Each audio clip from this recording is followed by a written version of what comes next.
So welcome back to another episode. For those of you who didn't see the previous episode, we're repairing this rather broken Jaguar XK. So far I've discovered that someone's already worked on it and didn't do a very good job.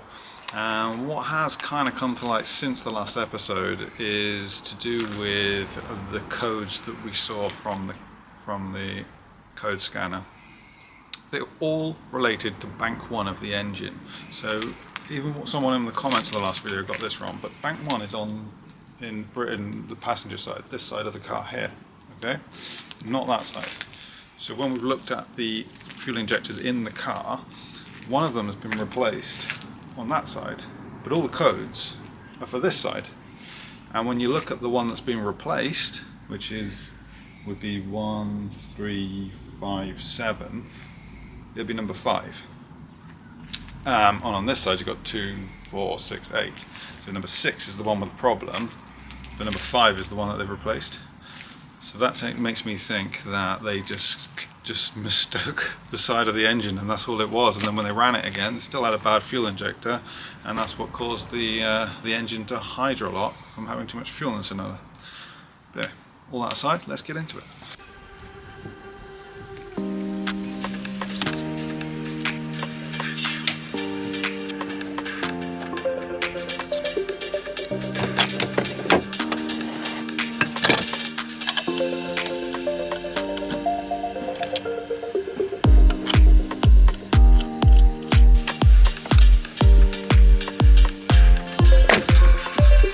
So what you can't see here is if we look down here, we've got these bolts here. You see the bolts? There's a bolt there. Hard to focus on it, but that is the bolts for the fuel rail on top of the injectors. So I think you've got to take it all off, and then so I've removed the coils. I've removed the electrics. So next I think you just got to undo all those screws, and that undoes a fuel rail on top of the injectors. Pull the fuel rail off and then you can get to the injector.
So this last bit's been very difficult. I decided I couldn't see enough of that fuel rail to pull it off because this big wiring loom thing is in the way of it. The trouble was, have a look, all of the connectors were basically all just down the front of the engine and all around here. There was loads of them. It's taken me ages, but you have to do it, I'm going to say, because you can't get to that fuel rail otherwise. On the other side, so doing fuel injectors on this other side, that is barely in the way, and plus it's only got what, 2 connectors at the end to take off. So easy peasy on this side, and you can see literally the end of the fuel rail. But doing fuel injectors on this side of the engine, a lot of work, and I'm starting to think I should just replace all of the fuel injectors because I don't want to do this ever again. There isn't no easy way of doing this. But next I'm going to try and pull this fuel rail off, and then we're going to get the slide hammer tool, which looks like this, to pull it up. I have heard that sometimes there's not enough room, but I'm going to say that's enough to pull that off, and we'll see where we go from there. And there she is. Ta-da! Quite easy in the end. Getting the fuel rail off almost broke my hands because that just pulls off.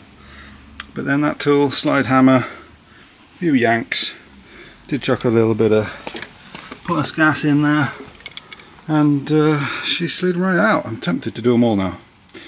We'll have a think about it. So this injector came out quite easy. I was just looking at the floor and I thought, it doesn't look very straight, does it? It's cracked. It cracked because it bent. And bear in mind, look at that. It was easy to get this one out. I mean, I looked on the internet, people said 100 to 200 pulls on the slide hammer. I did, don't know, 4 or 5.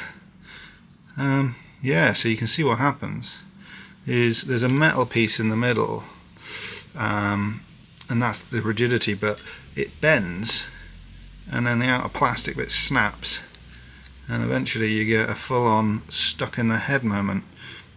Luckily it didn't come to that for me. Whilst I'm doing this job, I thought I might as well change the spark plugs same time.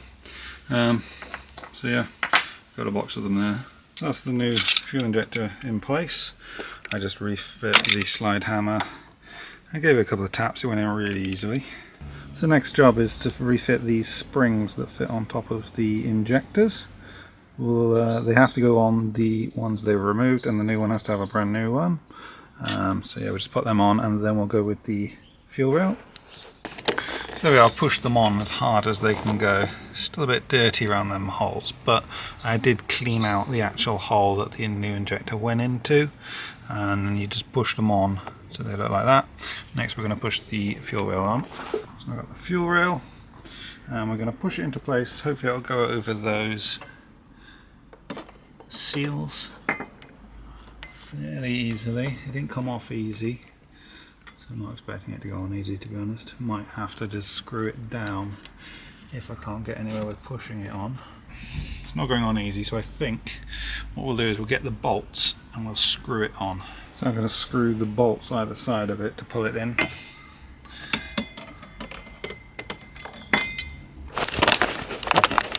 Okay, so I was actually just able to push it in place.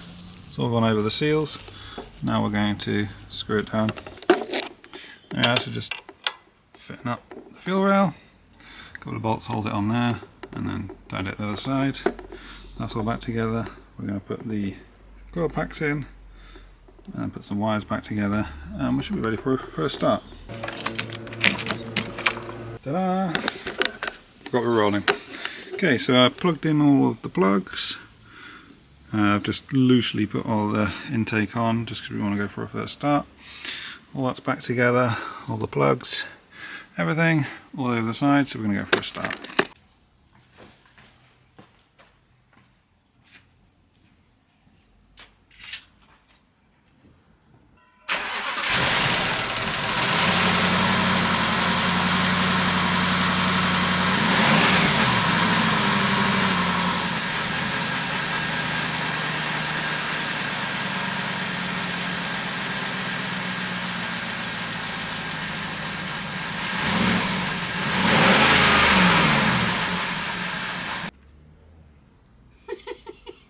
So you can get